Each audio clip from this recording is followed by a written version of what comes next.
Hey y'all, I'm so tired. I'm so tired, y'all. I'm so tired. Anyway, y'all, just an FYI, I do not have the energy to create a a Natalie Cole video. So I can upload it and provide it to you all in the morning. So don't charge it to my heart, y'all. Okay, just charge it to the carpal tunnel and how tired I am. Okay.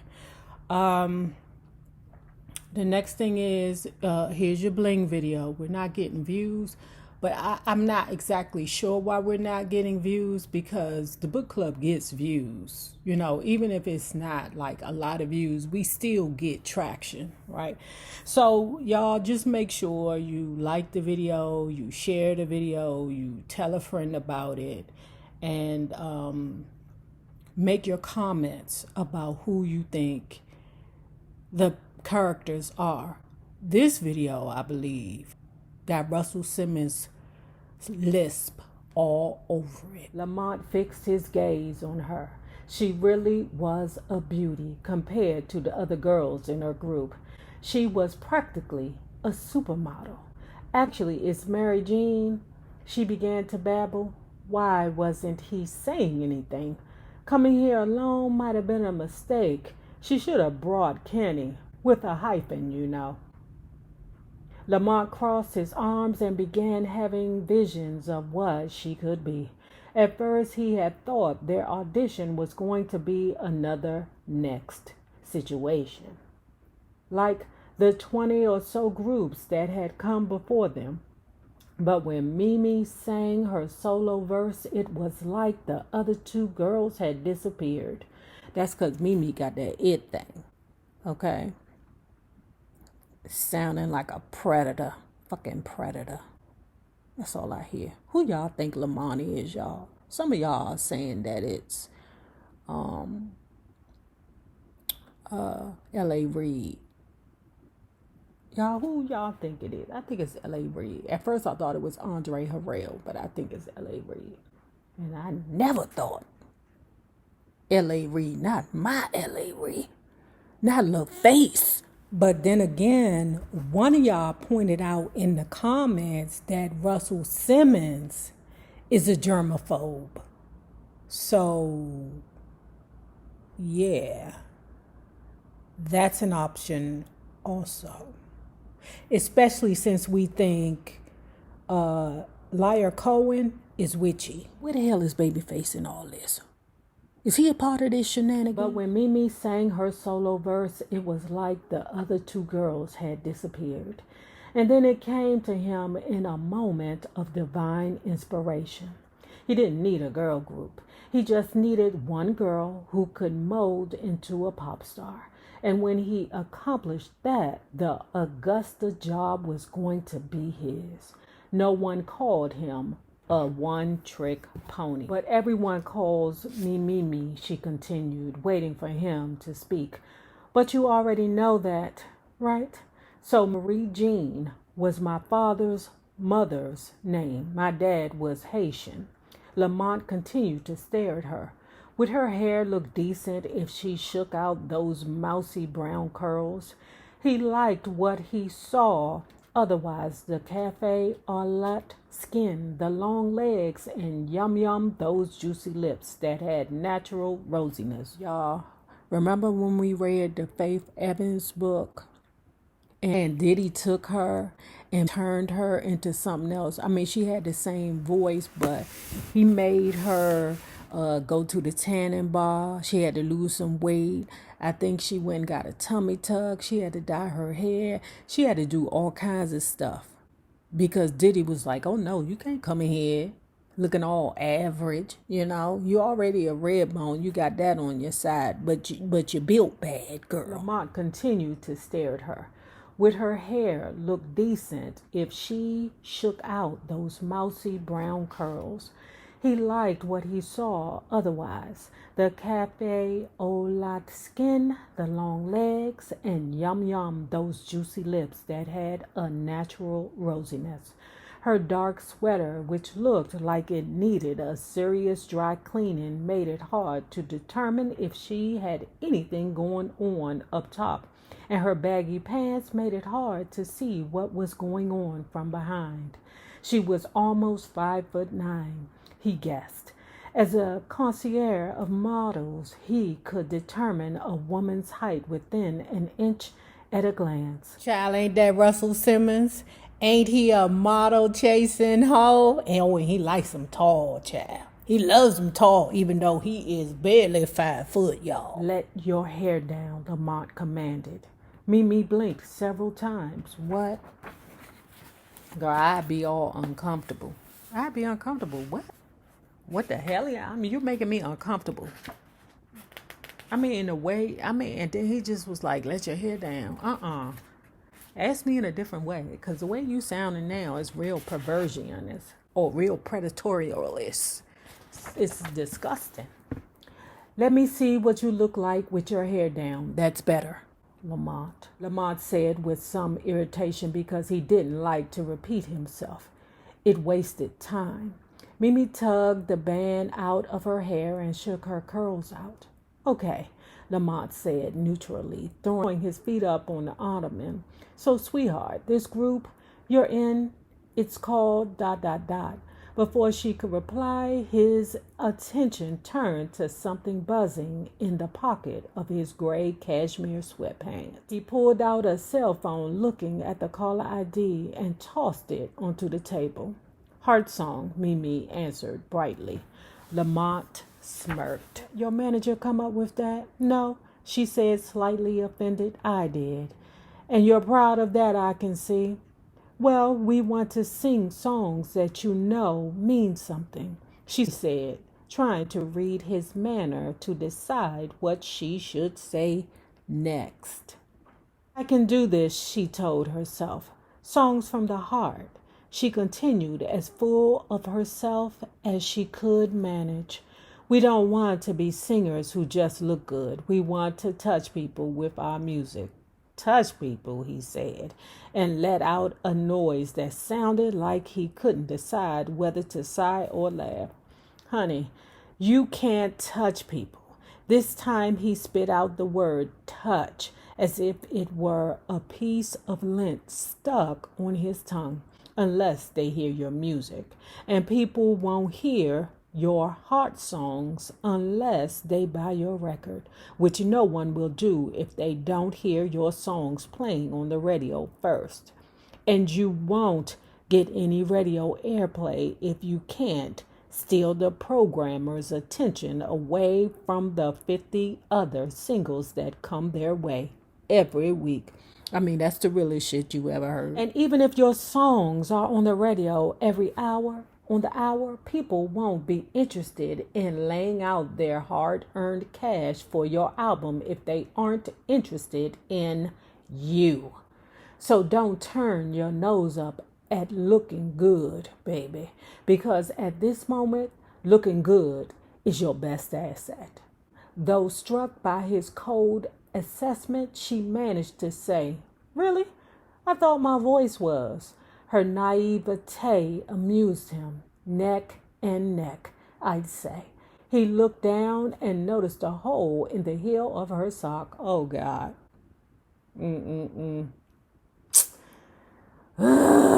A hole in your sock will tell on you every time. Mimi noticed him noticing his brow creasing, as if he could not understand how someone could actually be walking around in the world with holy socks.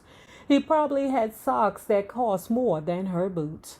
I think you look spectacular today, Lamont said sweetly, leaning over to pat her hand gently as she repositioned her foot to hide the offending hole. After Daryl's stern warning, she instinctively pulled her hand away at his touch. She thought he looked momentarily offended. That shiz you had on yesterday was booty. Looked like something you bought on sale at Target. The fuck?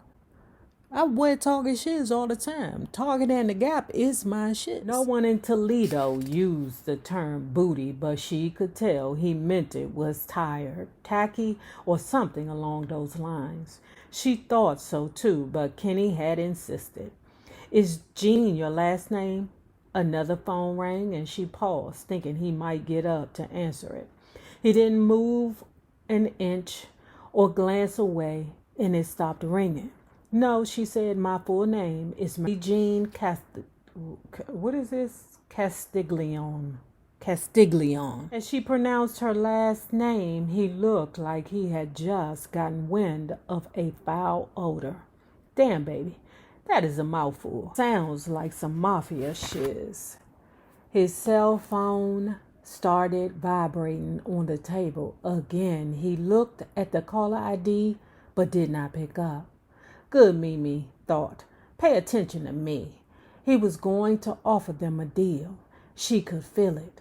Why else would he ask her here and spend this much time? She wished he would just get down to it. I like the name Mimi, he said, almost to himself. But I like Marie Jean too. The Haitian thing. He silently considered all this as the house phone began ringing again. He looked over, idly watching 4 of the 6 lines flashing like Christmas lights. After the third ring, Lamont's placid facial expression changed abruptly. Answer the motherfucking phone, he roared in a tone so harsh that Mimi actually leaned away. The phone stopped ringing. Damn, I got it, Daryl shouted from downstairs seconds later. Got 3 lines going. It's Imani. Want it? No, Lamont boomed. I'll hit her back in a minute. Imani is his assistant, don't forget. He looked directly at Mimi and in a soft voice that Daryl couldn't possibly hear said, I'm in an important meeting. He stared at her, then broke out into a wide grin.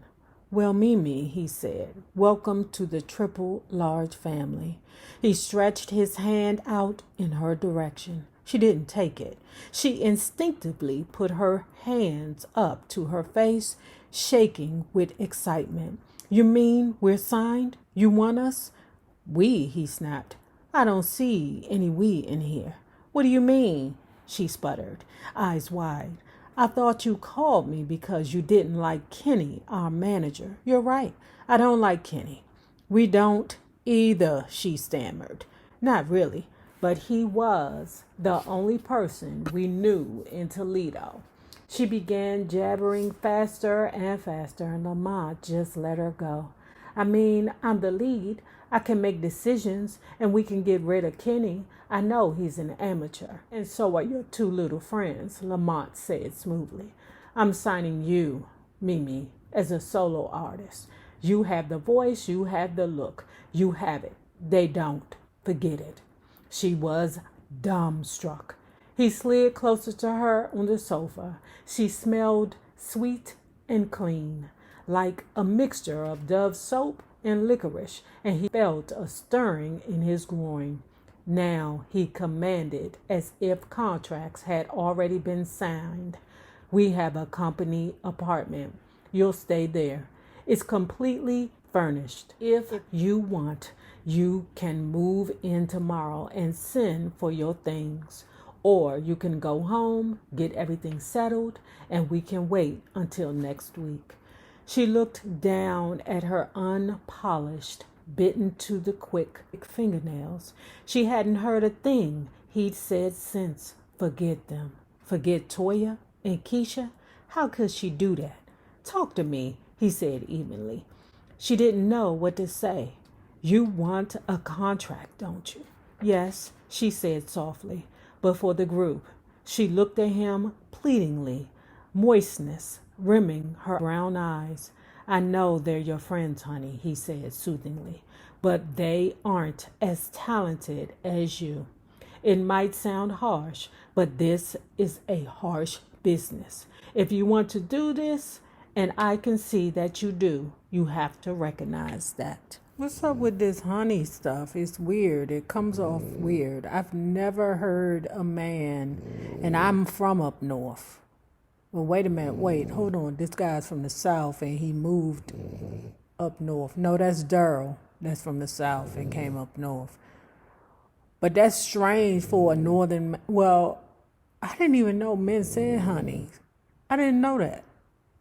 And even though this is like in 2000, but it just comes off different. I'm not going to jump to conclusions, but it's like honey. Me inhaled sharply. She felt like he could see her heart beating. He was right. She did have the best voice.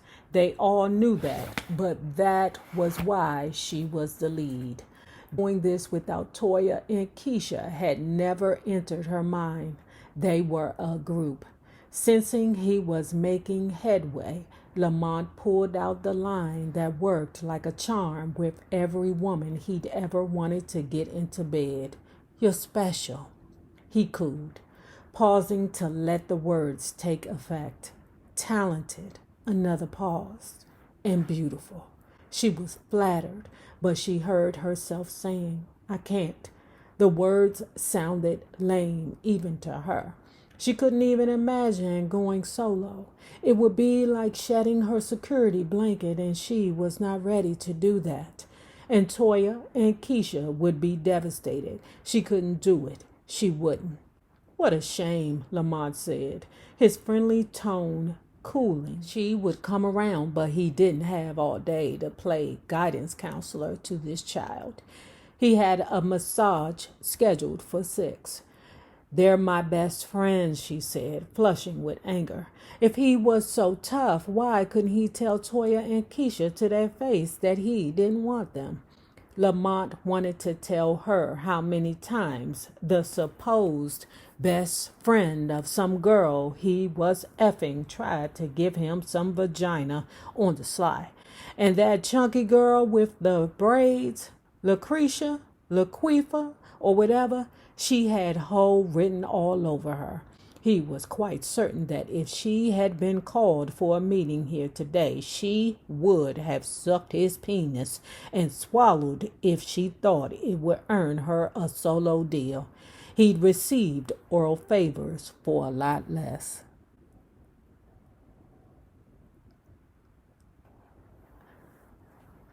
He ridiculous. Oh, he done threw me off. He done threw me all the way. I know for a fact, he said sharply, that if either of those girls were here in your place right now, they would jump at the chance and never look back. He don't know that for a fucking fact, bastard. Just 'cause all the other bitches did it, don't mean that these bitches gonna do it. Mimi smirked.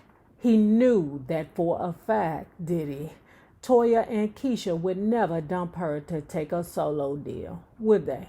But it's just that. Mimi began unsure of what she wanted to say. Lamont looked at her expectantly. He knew she'd be thanking him later for advising her to drop the dead weight. That's so disrespectful to me, y'all. These ninjas here, oh my God, these ninjas here, I swear to the Jesus. Right now, however, he had an overwhelming urge to strangle her. Was she really so naive as to throw away a solo deal in order to spare the feelings of two no-talents just because they all used to jump double dutch together? And what do I say when they find out I got a deal without them? She said as defiantly as she could. Without her, there was no group.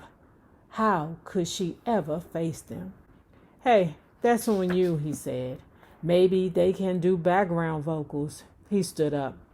Mimi remained seated, her jaw firmly set. "You're not going to get a deal somewhere else," he said, sensing she might be trying to come up with alternatives to his proposal. "Not with those other 2 girls hanging around your neck like cement blocks." He loomed over her, speaking with a stinging finality. "Maybe that fake-ass manager told you different, but I'm telling you the truth. Mimi knew his assessment of Kenny's managerial skills was dead on. Kenny didn't have much juice. Hell, he ain't got a goddamn cell phone either. Does he have other labels interested? Lamont asked, 100% sure that the fake-ass manager did not. I'm not sure, she said, her eyes darting nervously around the room. He might. He doesn't, Lamont snapped. Truth is, I could pull 2 girls at random off the streets who look as good as those other 2, and they'd probably sound better. Oh, that's Lamont. He's a nigga. Mimi shot him a wounded glare on behalf of her girls. God, he was awful. How could he talk like that about Keisha and Toya? They were cute enough, and their voices were good, if not great. Well, Mimi girl, all I'm gonna say is, if he gonna talk about them now, imagine what he gonna talk about you later.